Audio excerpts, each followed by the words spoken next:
Bonjour! In this video, I'm sharing 3 delicious vegetarian meals with you. They'll be in the cookbook that I'm currently working on and that I hope to publish later this year. But for now, I invite you to write down the ingredients, the quantities, and the method as you watch the video. For the first meal, I'm going to make homemade pesto. So I'm starting with roasting 50 grams of pine nuts in a dry pan, and I'm keeping a bit to the side for decorating the dish afterwards. Then we're going to blend this with 50 grams of fresh basil, 1 clove of garlic, 50 grams of grated Parmesan. I probably use a little more because I really love Parmesan cheese. And then I just add a first splash of olive oil and I start blending. And then when I see it needs more olive oil, I'll add a little more. And then just putting it aside, putting it in a little bowl, and you'll see later in the video that I'm adding more olive oil by the time that we're actually going to use this in the dish. Next, we're going to prepare our green asparagus. So what you do is you wash them, you cut off the dry ends, the bottoms of them, 3 to 4 centimeters that you need to take off.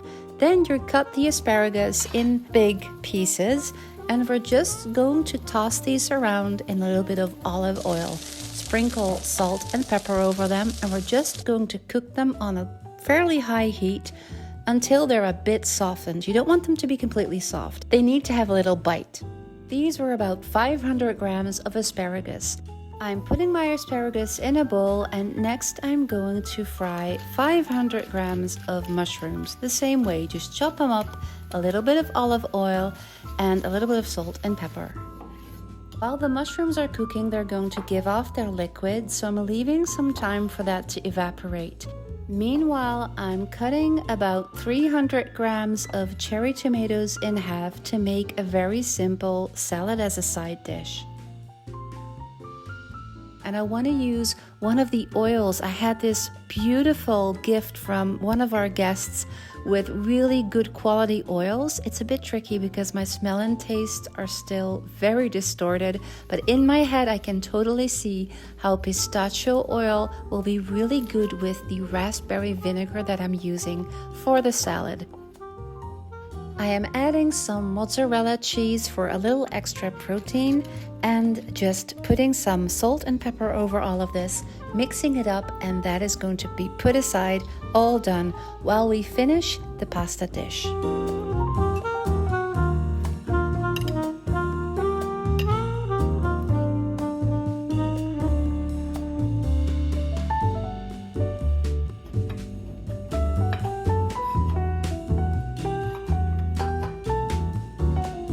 I am grating more Parmesan cheese for serving because you can never have too much.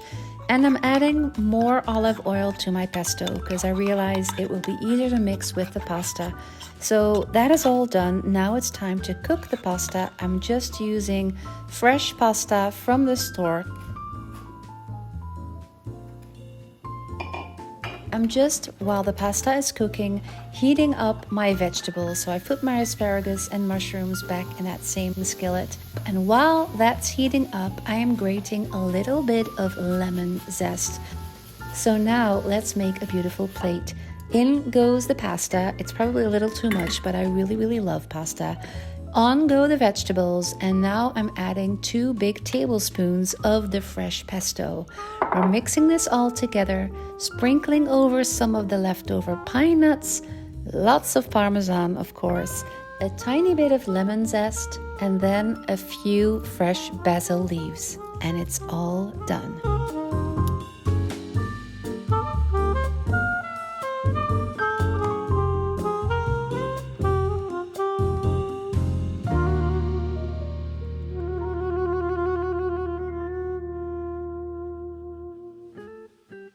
Now this next dish I actually didn't film with the intention of including it in this video, so the video is not going to be in sync with the text, but here's the recipe.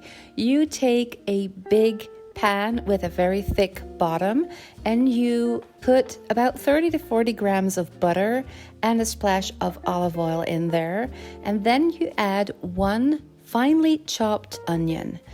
The onion doesn't need to turn brown, you just want it to be soft. So you just stir that around in the pan for about 4 minutes until it is nice and soft.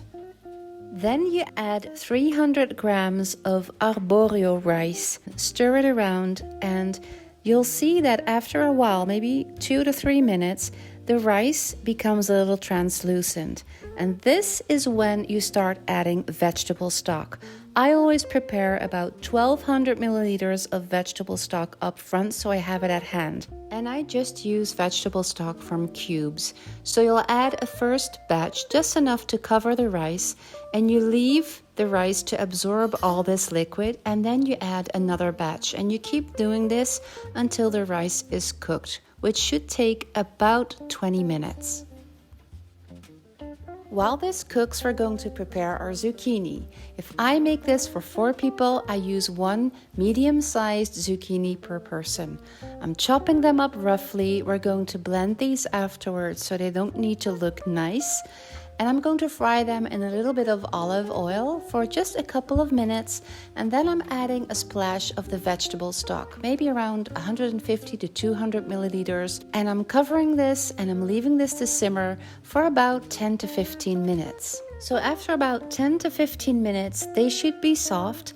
And I'm going to blend these into a creamy sauce, but I'm leaving a couple of chunks of zucchini.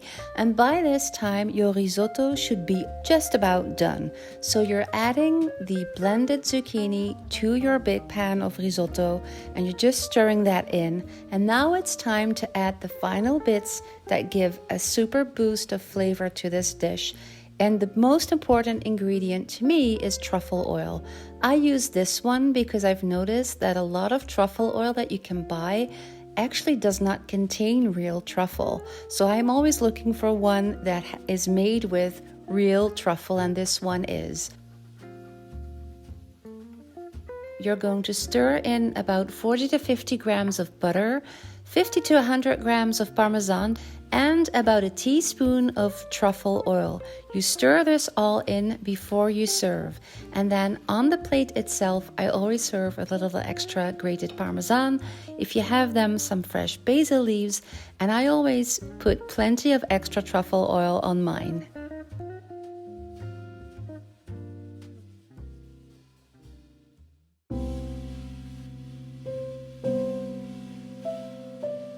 For this last dish, we are using Einkorn, which is a very ancient wheat. And we tried this in a restaurant a couple of times, and it was so chewy, we didn't really like it. And then when I found it here locally, it's grown only a few miles away, I decided to buy it and try it for myself. Now, the thing that I've learned is that you need to soak it for 12 hours before you cook it. So I soaked them, rinsed them, and then added 2 bowls of cold water. So you're adding twice the amount of the einkorn before soaking in water. So you add cold water. I added 2 shallots for extra flavor. You put the lid on and you bring it to a boil. Once it was boiling, I added a vegetable stock cube to bring some extra flavor, put the lid back on, and left that for 45 minutes to cook slowly. Now I was making this for 6 to 8 people, so I used 300 grams of einkorn, and I'm putting in a whole cauliflower that I'm cutting into small florets.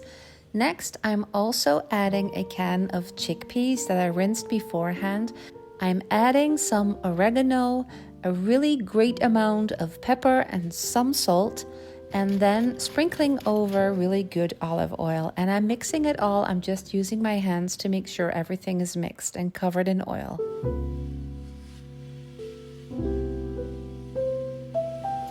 This goes into a preheated oven at around 180 to 200 for about 30 minutes. Next, I'm chopping a handful of hazelnuts that I'll toast in a dry pan for a couple of minutes.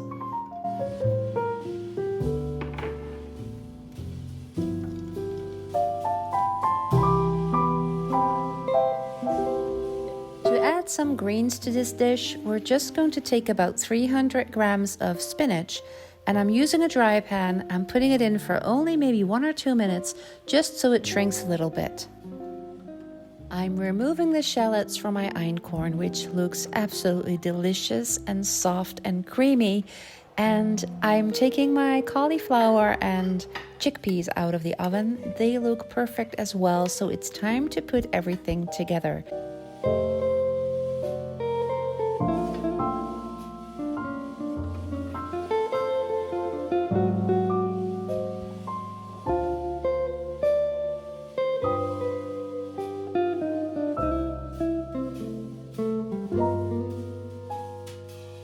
I'm going to put the spinach in a colander just so that we be sure that all the liquid is out. And then we're just mixing this all together really nicely.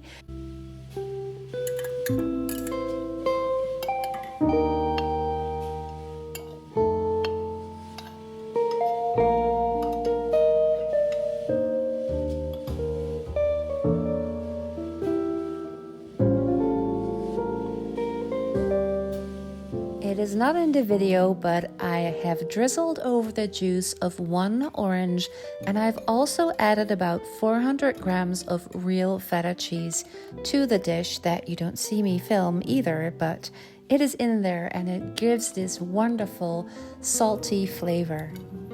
And adding the hazelnuts, taste to see if it needs some pepper and salt, and then decorating with a couple of slices of orange.